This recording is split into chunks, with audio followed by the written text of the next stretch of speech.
Discover the deeper promise behind Jeremiah 29:11 and how it can transform your hope into purpose today. Let's begin with the verse itself. In Jeremiah chapter 29, verse 11, God says, "For I know the plans I have for you, declares the Lord, plans to prosper you and not to harm you, plans to give you hope and a future." Now, at first glance, this sounds like a personal promise for success, peace, and blessing. And for many people, that's exactly how it's used. But to really understand this verse, we need to zoom out and take a look at the historical and literary context surrounding it. Jeremiah was speaking during a time of great upheaval in Israel's history. The people of Judah had repeatedly turned their backs on God, worshiping idols, ignoring his commands, and rejecting his prophets. Because of this rebellion, God allowed the Babylonian Empire to conquer them. Many Israelites were taken far from their homeland and exiled in Babylon. Think about that for a second. These people were removed from everything they knew, their homes, their land, their temple, their way of life. They were defeated and discouraged. It's to these very people that Jeremiah brings God's message of hope. "For I know the plans I have for you." And when we explore the verses leading up to Jeremiah chapter 29, verse 11, we get a clearer picture. God tells the exiles to settle down in Babylon. He instructs them to build houses, plant gardens, get married, and raise families. He even tells them to seek peace and prosperity for the city where they're living in exile, because they'll be there for 70 years. Not a few weeks, not a couple of months. 70 years. That's a lifetime for many. So when God says he has plans to prosper them, he's not talking about a quick rescue. He's assuring them that their suffering has a purpose and that he hasn't abandoned them.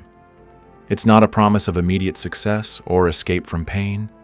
It's a long-term assurance that even in the midst of hardship, God is still in control. It's a declaration that he sees the full picture when we only see the broken pieces. He has a plan, not to harm us, but to give us a hope and a future. This verse was directed to a whole community in exile, not to just one individual.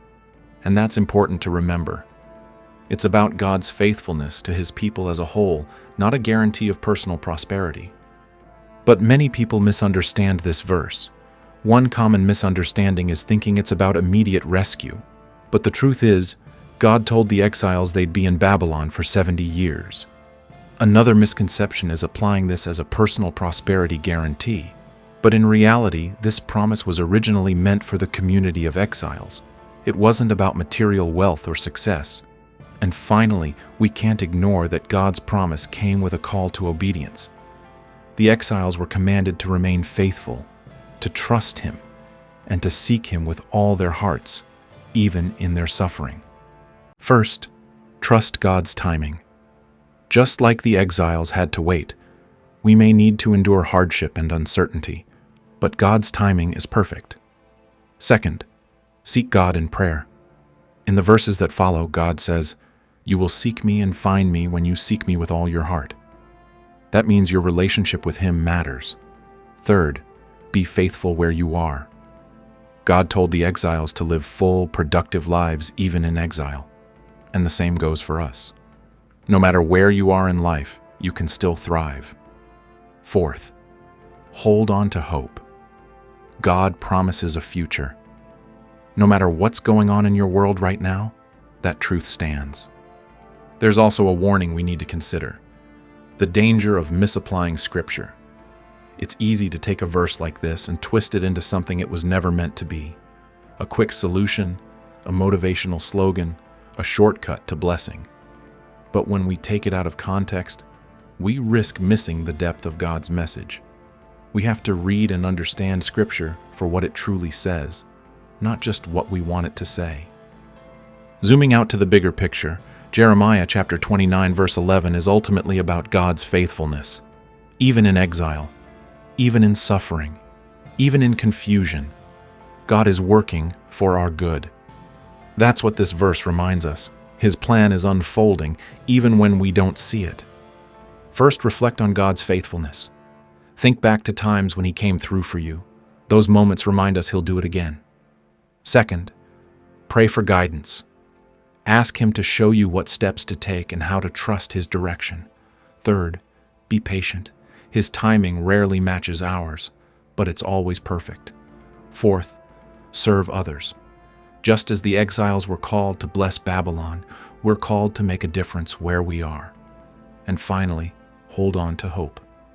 No matter how tough life gets, God's promises never fail. And here's the conclusion I want to leave you with. Are you missing God's promise?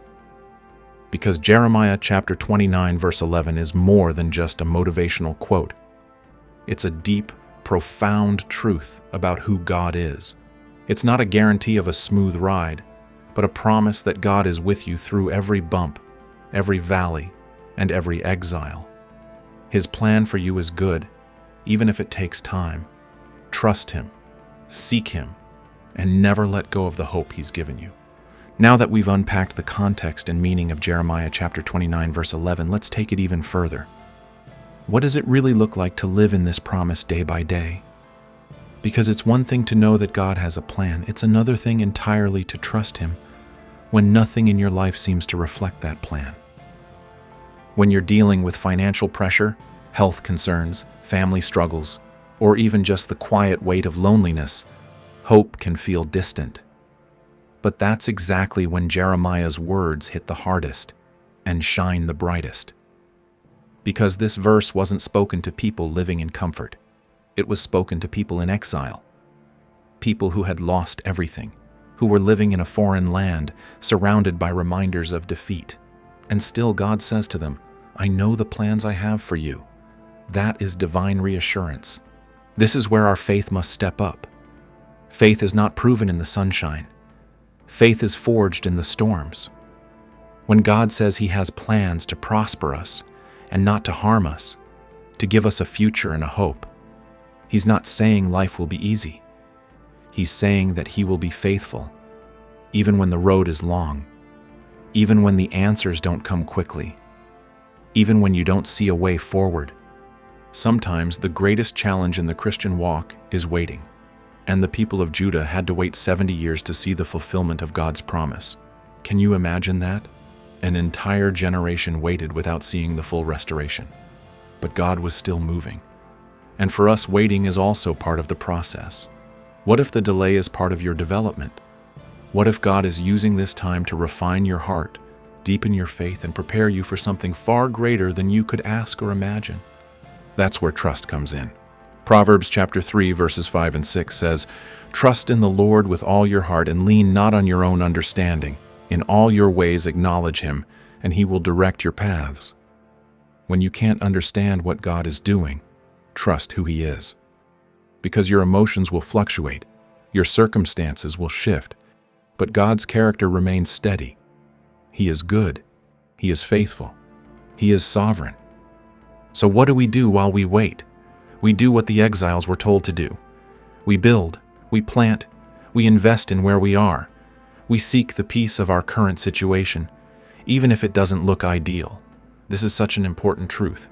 Sometimes God calls us not to escape our circumstances, but to be faithful within them. Your Babylon might be a job you didn't choose, a season you didn't expect, or a struggle you didn't see coming. But even there, God is at work. And that brings us to another powerful truth. God's plans are not reactive, they're redemptive. He doesn't make last-minute decisions based on how things are going. He sees the end from the beginning. In Isaiah chapter 46 verse 10, He declares, I make known the end from the beginning, from ancient times, what is still to come. My purpose will stand, and I will do all that I please. That means nothing surprises God. Your heartbreak didn't catch Him off guard. Your setback didn't derail His plan. If anything, He is working through it to bring you closer to the purpose He always had in mind. Let that sink in. Your pain can have purpose. Your trial can be part of your training. Your delay can be part of your destiny. But you must be willing to trust God, not just with the outcome, but with the process.